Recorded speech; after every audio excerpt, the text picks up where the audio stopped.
আজি আমাৰ কোকৰাঝাৰ জিলা বিপিএফ দলৰ যিটো দিছপুৰ চলো যাত্ৰা এইটো খুব পজিটিভ আৰু আমি সাকসেছ কৰিব পাৰিছো বুলি আমি ক'ব পাৰো যেহেতু এই ৰেলীত দিছপুৰ চলো যাত্ৰা যিটো ৰেলী ইয়াত সকলো জাতি জনগোষ্ঠী উপস্থিত আছে ৰাজবংশী আছে হিন্দী ভাষী আছে নাথ যোগী আছে সূত্ৰধৰ আছে গাৰো আছে ৰাভা আছে বেংগলী আছে হিন্দী ভাষী আছে সকলো জাতি জনগোষ্ঠী ইয়াত উপস্থিত আছে আৰু আমি এটাই কথা বিপিএফ দলক যোৱা বিটিসি নিৰ্বাচনত যেনেকৈ সকলো ৰাইজে আমাক সহায় কৰি পেলাই চৰকাৰ বনাবলৈ সুবিধা দিছে এই সুবিধা দিয়াৰ কাৰণে আমি বিটিসি বাকী ৰাইজক ধন্যবাদ দিছো সকলো জাতি সকলো শ্ৰেণী ৰাইজক আৰু আগন্তুক যেটো এছেম্বলি ইলেকশন হ'ব এই এছেম্বলি ইলেকশনতো বিটিসি নিৰ্বাচনক আমাক যেনেকৈ সহায় কৰিছে এনেকা ধৰণত আমাক আকৌ সহায় কৰিব বুলি মোৰ এটা বিশ্বাস আত্মবিশ্বাস আছে যেটো আমি কৈ আছো যে চৰকাৰ আহক চৰকাৰ অহাৰ পিছত আমি ৰাইজৰ ওচৰত যেনেকৈ প্ৰতিশ্ৰুতি দিছে এই হিচাপত আমি কাম কৰি আছে এতিয়া এই 5 মাহত আৰু কৰিব আৰু অহা 13 তাৰিখ মাৰ্চত ভাৰতৰ প্ৰাইম মিনিষ্টাৰ নৰেন্দ্ৰ মোদী ডাঙৰীয়া আহি আছে নৰেন্দ্ৰ মোদী ডাঙৰীয়া অহা সময়ত যাতে সকলো জাতি জনগোষ্ঠী বা সকলো শ্ৰেণী ৰাইজে আগভাগ লয় তাৰ কাৰণেও মই আহ্বান জনাইছো আৰু আমি কৈছো বিটিসি বাকী ৰাইজক আমি কৈছো আহ্বান জনাইছো ভাৰতৰ প্ৰাইম মিনিষ্টাৰ আহি আছে প্ৰাইম মিনিষ্টাৰ আহা মানে বিটিসি বাকী ৰাইজৰ কাৰণে এটা লাখি বা ভাগ্যৱান বুলি আমি ক'ব পাৰো যেহেতু আৰু প্ৰাইম মিনিষ্টাৰ আহা মানে বিটিসি বাকী ৰাইজৰ কাৰণে কিবা এটা লাভালাভ হ'ব আৰু কিবা একটা নিশ্চয় প্ৰাইম মিনিষ্টাৰ ডাঙৰীয়াই ভাল এটা মেছেজ দি যাব বুলি এটা বিশ্বাস আছে সেই কাৰণে মই সকলো শ্ৰেণী ৰাইজক বিটিসি বাকী ৰাইজক হাজাৰ হাজাৰ লাখ লাখ ওলাই আহিবৰ কাৰণে মই অনুৰোধ কৰিছো আৰু আমাৰ টাৰ্গেট আছে 2 লাখ গেদাৰিং আমাৰ টাৰ্গেট আছে নিশ্চয় ইয়াতকৈ বেছি হ'ব আৰু এনে প্ৰাইম মিনিষ্টাৰ আহা মানে ভাল এটা খবৰ লৈ পেলাইহে আহিব ভাল এটা মেছেজ দিবৰ কাৰণেহে আহিব আমাৰ বিটিসি বাকী ৰাইজ আমাৰ কথা হ'ল দিছপুৰত আকৌ এনডিএ চৰকাৰ বনাব লাগে আমি এছুৰেঞ্চ দিছো আমি কথা দিছো 100% দিছপুৰত এনডিএ বিজেপি নেতৃত্বত এনডিএ চৰকাৰ হ'ব ডাঙৰীয়া আহিলে মইতো এটাই কথা আমিতো কমে যেহেতু প্ৰাইম মিনিষ্টাৰ ডাঙৰীয়া আহি আছে ভাৰতৰ প্ৰাইম মিনিষ্টাৰ আমি কমে বিটিসিৰ কাৰণে আকৌ ভাল খবৰ দি পেলাই যাবৰ কাৰণে মই অনুৰোধ কৰিমে নকম মুঠতে আমাৰতো আছে যেনিবা আগত আদৰুৱা হিচাপে আছে ইণ্ডো ভূটান নেশ্যনেল হাইৱে হ'ব লাগে এইবিলাক বাকী আছে বা কাৰ্বি আংলঙৰ বড়োসকলৰ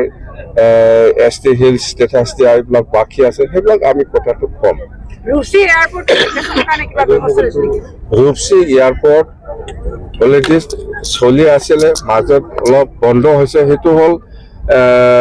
টেক অফ আৰু এই কিবাটো অলপ প্ৰব্লেম ৰানৱে কিবাটো অলপ প্ৰব্লেম আছে সেইটো অলপ এক্সটেনশ্যনৰ প্ৰয়োজন আছে বুলি আমি শুনিছো এতিয়া নিশ্চয় সেইটো আমাৰ অসমৰ মুখ্যমন্ত্ৰী ডাঙৰীয়াই নিশ্চয় দায়িত্ব ল'ব আৰু 2 দিন আগত অসমত একটা MOU হৈছে অসম চৰকাৰ বিটিসি আৰু কোম্পানীৰ লগত যে মানাসত এটা ইণ্টাৰনেশ্যনেল এয়াৰপোৰ্ট হ'বলৈ গৈ আছে ইয়াৰে MOU হৈছে আৰু এইটো আমাৰ কাৰণে খুব ভাল এটা খবৰ বুলি আমি ক'ব পাৰোঁ আৰু আমি অনুৰোধ জনাম যে বিটিসিত আৰু বহুত ৰাস্তা দলঙৰ প্ৰয়োজন আছে ইয়াৰ কাৰণে যাতে আমাৰ মুখ্যমন্ত্ৰী ডাঙৰীয়াই দায়িত্ব লৈ পেলাই আমাক সহায় কৰে বা অসমৰ ভাৰতৰ প্ৰাইম মিনিষ্টাৰ নৰেন্দ্ৰ মোদী ডাঙৰীয়াই যাতে আমাক দায়িত্ব লৈ পেলাই আমাক সহায় কৰে এইটো কথাটো মই কমে আপুনি নিৰ্বাচনৰ কাৰণে ইতিমধ্যে হেলিকপ্টাৰ অহা বুলি কৈছে হেলিকপ্টাৰ আহিছে সঁচা কথা হেলিকপ্টাৰ আজি আহি পাব 3-4টা ভিতৰত আহি পাব লাগে মই আজিৰ পৰা বিচৰা নাছিল চিধা কথা মই সঁচা কথা কৈছো যে যেতিয়া ইলেকশ্যনৰ ঘোষণা হ'ব যেনিবা আমি শুনি আছো 15, 16, 17 সেইফালে ঘোষণা হ'ব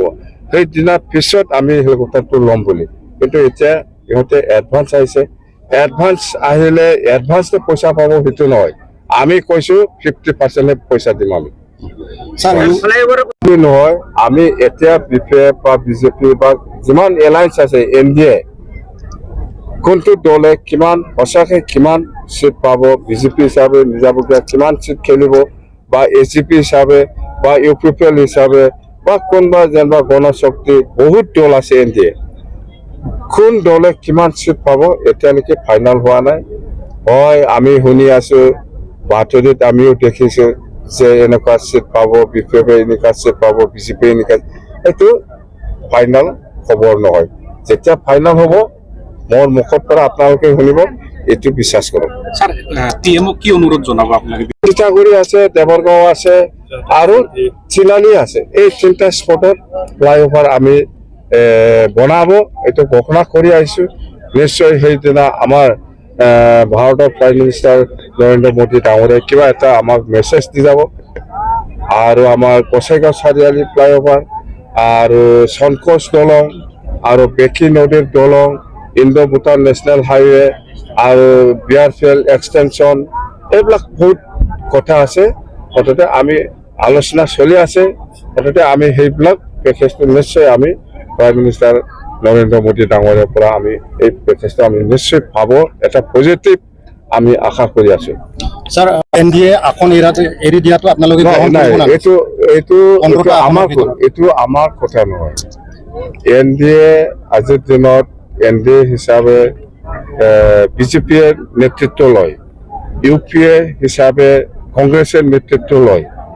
তো আমি BPF দল হিচাপে আলোচনা কৰি পেলাই আমি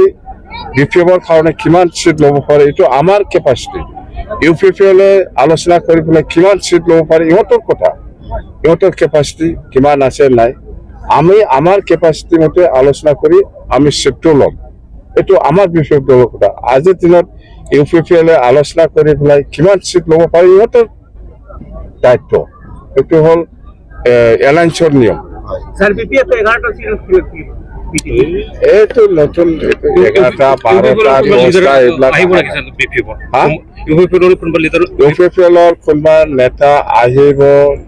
সেইটো আজিৰ দিনত মই কনফাৰ্ম ক'ব নোৱাৰে। মুঠতে আমাৰ দলৰ কৰ্মীসকলৰ লগত, নেতাসকলৰ লগত বহুতে আলোচনা চলি আছে, নিশ্চয় আহিব, সময় আছে। মানে বিফৰ মানে ইলেকশ্যন যিটো কোড অফ কণ্ডাক্ট বা ইলেকশ্যন ডিক্লেৰেশ্যনৰ আগতে